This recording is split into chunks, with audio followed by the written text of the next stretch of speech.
chat. Let us know who you think. Doyle already said he had one that sprung to mind immediately. Right, and it's all perspective. This, so for example, I know a lot of people do not like Klopp's antics on the side. I love it because he's fighting for my team and he's showing passion for them. But when you're on the opposing sides of it, you hate it. And one of them managers for me, and I think a lot of people can agree with me, Diego Simeone, lad. He goes mad on the touchline and he's disrespectful to some fans. We all seen what he did. Remember what he did? I can't remember what fans it was. He doesn't just support his team, lad. He's almost like, let's have it to everybody, lad, and that's what winds me up. I love it because he's a fan. He's a fan who became a player who then became a coach. Like for me, he is the ultimate embodiment of shit houses. And that's why he does me head in. But the thing is, because it's so intrinsically him, it's why his players buy into it. It's why the fans. Do you ever hear them booing about negative football? No. They've been watching negative football for 10 years. They won the league with it. But they picked up some leagues, 2 titles. This is us. It's like his team embodies him as an individual. Literally does. Resilient, strong, and horrible to play against, lad. Argentinian. Just a shithouse. Do you know what say that? they come in Atletico Madrid against, you know, juggernauts in Barcelona and Real Madrid. At the end of the day, those fans are like, listen, we'll get it how we can get it. And that's we fair. If we have to be the baddest of the bad, then we'll do that. They're like super villains, lad. They are super villains. Like to me. And do you know what? Yeah, in his all black suit and that, lad, as well. You know what I mean? He's a super villain. Speaking of being a villain, right? Being a villain, there's something about it priceless. If you are the villain in the story and everybody hates you, you almost get stronger. Mourinho. You get stronger, and this is where we go to Mourinho. Yeah. Mourinho at Chelsea. This guy, even Mourinho, the second time at Chelsea when he's shushing Liverpool fans, Brendan Rodgers, remember the game that you got? I mean, I love him. I'm not going to lie. I like Jose Mourinho. I hate him, but I love him. Running down the touchline against Alex Ferguson, Porto, going the length of the pitch at Old Trafford. Do you know what I mean? Like Barcelona, when he went back there for Inter Milan, coming onto the pitch, and the whole of the new camp, and he's shushing the whole night. Done against Tottenham, didn't he? Did love to I love him. His prime is, for me, my favourite of any manager, because you had the charisma, you had the trophies, you had the tactics, you had the banter in the press conferences, the sarcasm, you had everything. Like reading out other people's team sheets. Do you know one of my favourite ever clips? You know when he's standing at the coach, at the coach speaks to the referee. That picture is one of my favourite pictures of football ever. The Mourinho waiting there. Tottenham as well. Did he not have a moment where he was on the bench? He was on the bench. And then he was getting that's the move. His assistant goes, "Hey, did you see that on ball?" I did. What's going on? And also, like even when he was at United, I think we lost to them, and there's that picture. It goes from Poch to him, and he's giving it the shush. He loves to shush people. I love it, man. Is that bearable, or is that something you love? Do you know entertaining? That's what that is. I think you have to love him, because I think you have to love him. People say he's arrogant. I've just seen it in the chat now.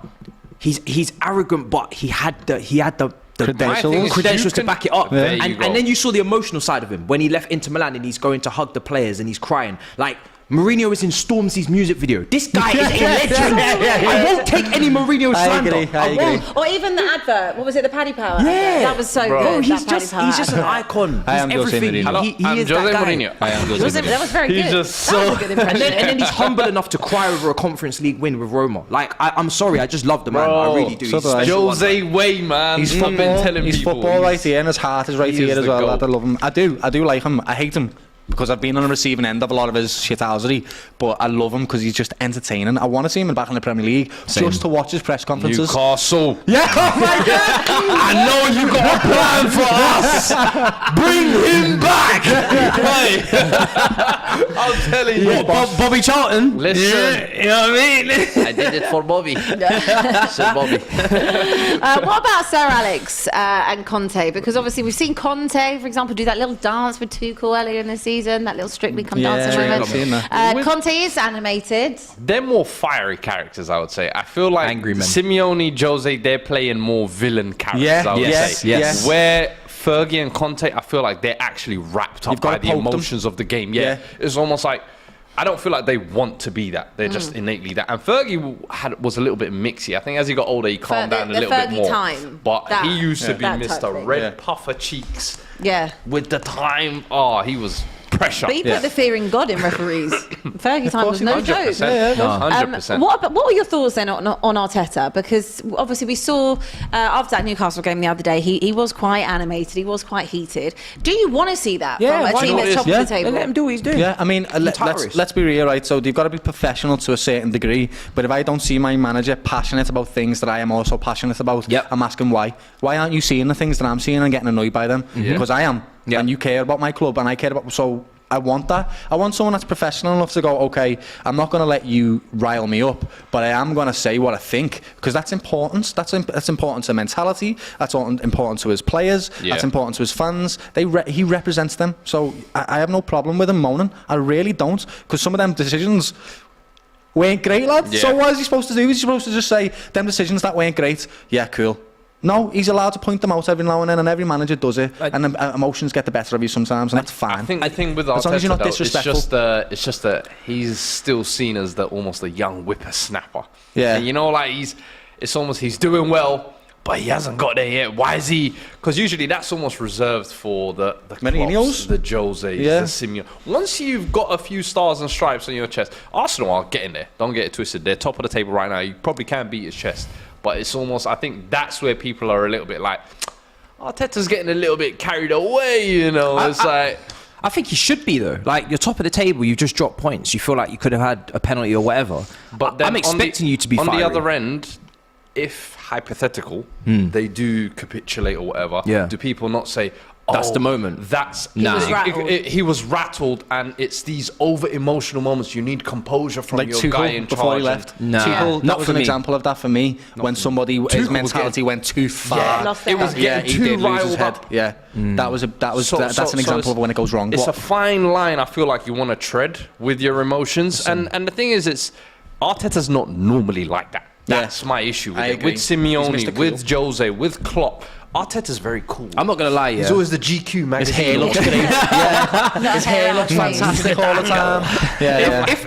If my player's hair got pulled in the box and it cost us 2 points, I'd be on that pitch. I'd be running onto that pitch. I'd be running onto that pitch. I'd be on that pitch. I'd be fighting Romero. I'd be suspended. 6-game ban.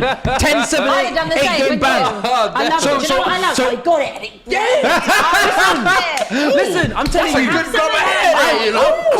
So I think he handled himself pretty well, because I would have been banned. Like, I'd be in a technical box upstairs. Nah, it had a good grip. I'd be like Wenger standing in. Had a very good grip on that. I think it's got to be when you're having a press conference. It's got to be. This is everything that I think went wrong, but at the end of the day, we didn't win, or we didn't get the result we wanted because of our own team and our own responsibility, and we'll go back and we'll change that. But he's allowed to point things out that went wrong in the refereeing, in players' decision making, and whatever it may be. They're allowed to do that, and I think people want to see it. It's entertaining. Do you know one manager we have forgotten, though, in all of that discussion? I know. We didn't actually mention Pep. This guy was doing tactics by himself on the touchline. This one for me, there's no one sitting next to him. Do you remember the two? Do you remember the two against Liverpool? Memes Pep has. Yeah. Oh, he has to be there, man. Lad. And it's like, it's who he is. He can't help it. He is someone who lives and breathes football. But you would put him in the Sir Alex and Conte argument rather than a villain. He's not a villain. No, I don't know. But the sarcasm lately, I'm not going to lie, starting to... No, do you know what? I feel like Pep is a villain, but he's just very good at looking like a face. He's the top. If that makes sense. He's the CEO. He's like the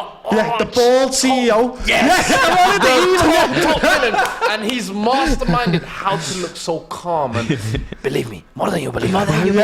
That's one of the most iconic. But inside he's plotting, lad. Do you remember there was a fan one time who ran up to him trying to get a picture of him when he was on a pedal bike? Yes. He just gets off the bike and gives it to me. He goes, take the bike. I'm like, bro, he's not robbing you. I'm not a picture, lad. I don't want your bike. I'm telling you, Pep's a villain, man.